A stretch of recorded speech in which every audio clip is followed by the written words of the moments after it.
비둘기파, 매파. 매 비둘기.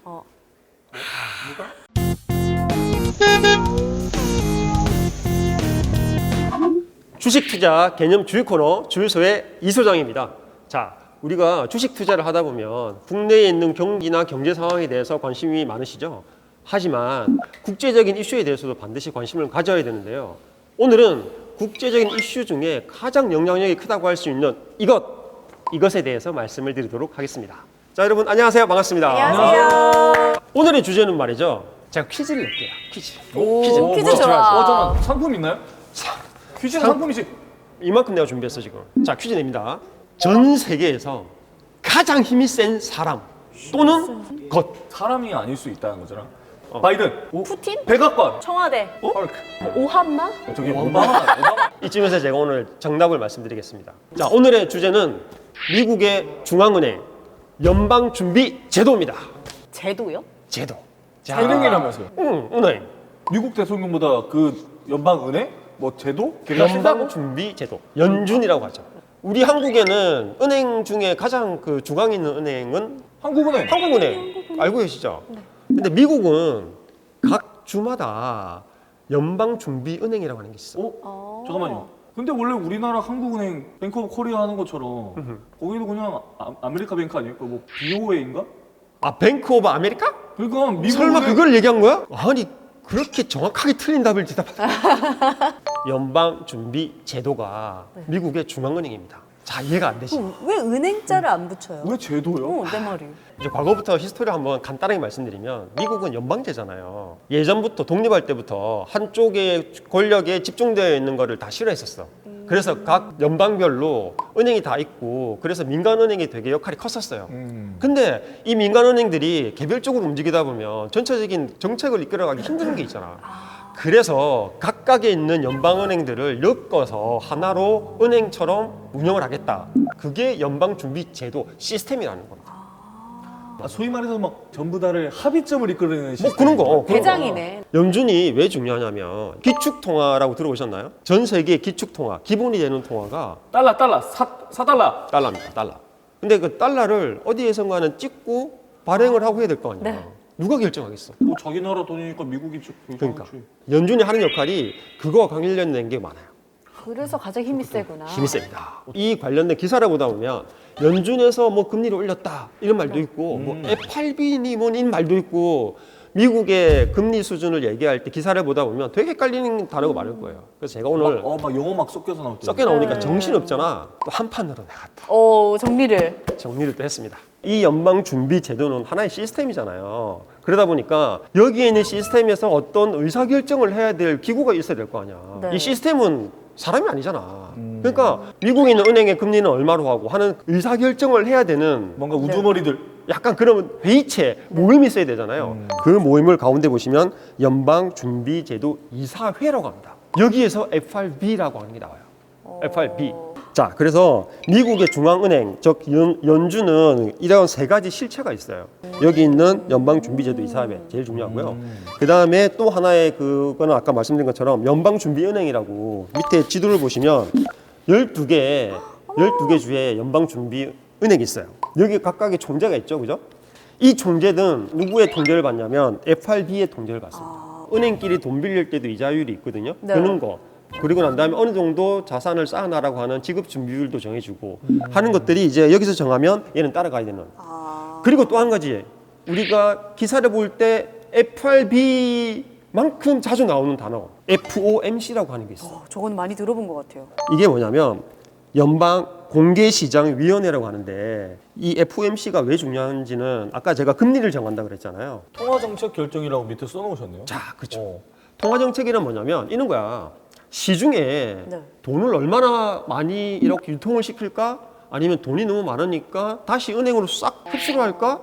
요런 정책을 하는 게 얘들이야. 오, 얘네가 제일 중요한데요. 중요합니다. 근데 얘네들은 미국에 영향력을 끼치는 게 아니라 네. 달러는 전 세계에 다 뿌려져 있잖아. 중요한 것 같긴 한데 네. 별로 안 하더라. 약간은 좀 그런 게. 안 하다. 아, 남의 나라 얘기 같아. 그 맞아. 남이나- 우리나라 금리도 잘 모르는데 뭐 미국 금리까지 알아야 되니까. 맞아. 지금 중요한 얘기를 했어요. 금리와 주가가 도대체 무슨 상관이냐. 네. 게다가 미국 금리인데 이 얘기를 했잖아요. 주가와 금리 관계를 얘기를 한번 생각을 해보면 자, 이렇게 생각합시다. 지금 시장 금리가 거의 0%야. 예를 들면 뭐 돈을 빌려도 이자도 안 내도 돼. 오. 그러면 시중에 돈이 많이 풀릴까요? 안 풀릴까요? 많이 빌리죠. 많이 빌리죠. 0%인데. 쉽지 않아요. 예. 극단적으로 얘기해서 0%면 돈을 빌렸다가 내가 어디서 투자를 해서 2%만 먹어도 이득인 거잖아. 그쵸. 그죠? 그러면 우리가 투자하는 걸 곰곰이 생각해 보면 뭐 부동산이 하나 있을 거고, 네. 다음에 주식 시장이 하나 있을 거고, 그다음에 뭐 예금 적금이 있을 건데 0%면 누가 거기다 넣어요? 안 넣지. 수익률도 없는데. 그죠? 시장 유동성이 많게 되다 보면 주식 시장은 올라갈까요? 내려갈까요? 올라가요. 주식 시장에 돈이 몰리겠죠. 몰리죠. 화랑. 네. 화랑이지. 반대로 예전에 IMF 때 은행의 금리가 15에서 20% 상이었어요.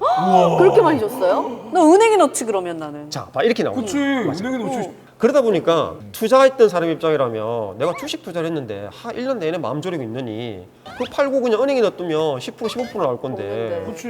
그거 낫잖아. 20%는 20% 진짜. 그러니까 그때는 그랬어. 하죠. 그래서 금리가 올라가면 올라갈수록 주식 시장에는 약간 부정적인 영향을 끼친다고 우리가 아무래도 보통 얘기를 합니다. 리스크가 큰 거를 할 리가 없죠. 이게 금리와 주가의 관계 이렇게 이해를 하고 계시면 돼요. 반대네요. 반대요. 아, 예. 약간 반대라고 봐야 되겠네요. 그렇죠. 근데 미국 나라의 기준금리를 정했다는 얘기는 전 세계에 있는 자금의 흐름에 영향을 끼칩니다. 근데 봐봐요. 우리가 100만 원을 넣었는데 금리가 1에서 2% 올라갔어. 더블로 됐다. 만원 버는 거잖아.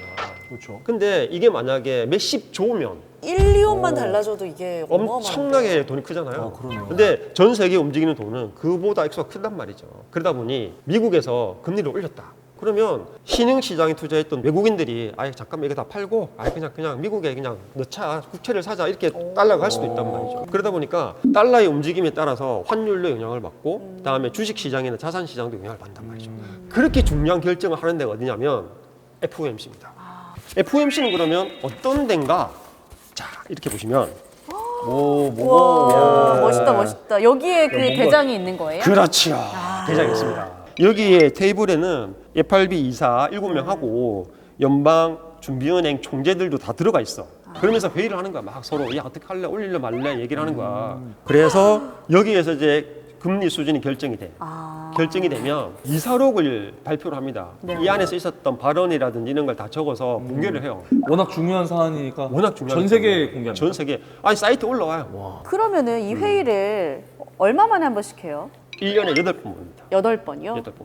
이게 제가 그 연준 홈페이지에서 따온 건데요. 1월 달은 이거 미국 날짜 기준입니다. 1월 26일부터 7일까지 했고요. 했네요. 1월 달에 얘기했던 것 중에 이슈는 그거였대요.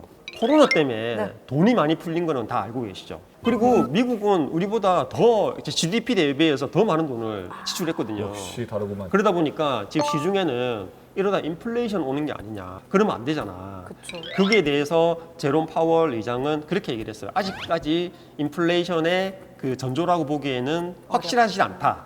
그래서 금리 기준을 올린다고 하는 뉘앙스는 없었다. 뭐 이렇게 금리 그러면 동결로 일단 보고 있는데 다음 회의가 3월 16일에서 17일이에요. 바로 나왔겠구나. 어제 아마 회의가 끝나고 나왔을 거예요. 오. 따끈따끈. 따끈따끈한. Today, the FOMC kept interest rates near zero, depends importantly on having longer-term inflation expectations well anchored at 2%. 그래서 중요한 건 뭐냐면 회의록에 어떤 워딩이 들어갔냐에 따라서 시장은 반드시 또 움직일 거예요. 과거 실리를 한번 들어보면 97년 12월이었던 것 같아요. 그때 어떤 얘기를 했냐 그러면 지금 주식시장이 비정상적 과열이라는 단어를 썼어. 그 사람은 어마어마한 워딩인데요, 그거는? 비정상적 과열이란 건 좀 심해 보이는데 뭐 느낌이 그렇죠? 그 말하고 난 다음에 바로 다우존스 116포인트가 빠졌습니다. 116포인트가 어느 정도 빠진 거예요? 많이 빠진 겁니다. 아 진짜? 그러면 얘네들이 금리 수준 얼마인지를 제가 한번 정리를 해서 오, 현재요. 현재 20년 4월 이후로 계속 0.25% 똑같네요. 거의 제로 금리 동결이네요. 그래서 3월 때 이 금리가 유지가 되는 건지도 관심을 가져야 되지만 아까 얘기했던 것처럼 경기 전망에 대해서도 말씀을 할 거니까 그분들이 앞으로 어떻게 될 것도 한번 봐야 된다는 거죠. 자, 그래서 이 금리 수준을 결정할 때 또 그런 말이 있어. 비둘기파, 매파 이런 얘기 들어봤나요? 비둘기파, 매파. 둘 다 새 아닙니까? 새죠? 그 닭들기 같은 애들은 좀 순하고 맞아. 그러면은 매는 좀 좀 겁나 싸납고 싸놨고 어떤 걸 얘기하냐면 매 비둘기. 뭐? 누가? 저 지금 깜짝 놀랐네.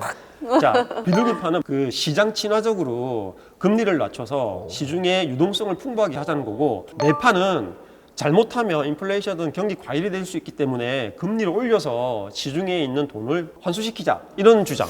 그러면 약간 매파적인 사람들은 이게 좀 안 좋은 것 같은데? 주식에 투자하고 있는 사람이라면 누구를 좋아할까요? 비둘기. 비둘기파. 그러면 좋아하죠. 파월은요? 무슨 파월은 생각이에요? 지금은 이제 약간 중립적인 의견을 가졌다고도 하는데, 네. 근데 이게 매파와 비둘기파가 한 번 그랬다 그래서 끝까지 가는 건 아니에요. 아, 분류가 이게 되더라고요. 그럼 자기 성향, 개인적인 선택과 성향에 따라서요. 그렇죠. 연준에 매파와 비둘기파가 있다고 얘기했을 때는 네. 그렇게 이해하시면 돼요. 이 FOMC 그리고 FRB 이쪽은 계속 이제 얘기가 나올 거예요. 와, 이거를 계속 모르고 지냈군요. 그러니까 알고 있으면 도움되는. 사실 우리나라 금리도 전 몰라요. 0. 그러면 우리나라 금리 바꾸는 것도 이 미국 금리 막 바꾸는 거에 대해서 약간 그걸 보고 참고라고 하겠네요. 미국하고 한국하고 금리가 똑같대. 네. 그 상황에서 내 미국의 금리가 더 올라가 버렸어. 근데 한국 금리는 안 올렸어. 그러면 그 미국 달러가 쪽이 좀 더 매력적인데? 그러니까 한국에서 원화를 은행에다 주고 야 달러 줘가지고 미국에 갈 수도 있잖아. 있으니까. 그러니까 한국에서도 금리 수준을 결정할 때 미국의 금리 수준을 참고를 반드시 합니다. 국제적인 어떤 그 금리 차도 맞춰야 되고 하기 때문에 그 금리를 결정하는 게 되게 머리 아픈 일일 것 같아요. 아하. 나 같으면 알아요. 아, 머리 아파. 시켜주네요. 또.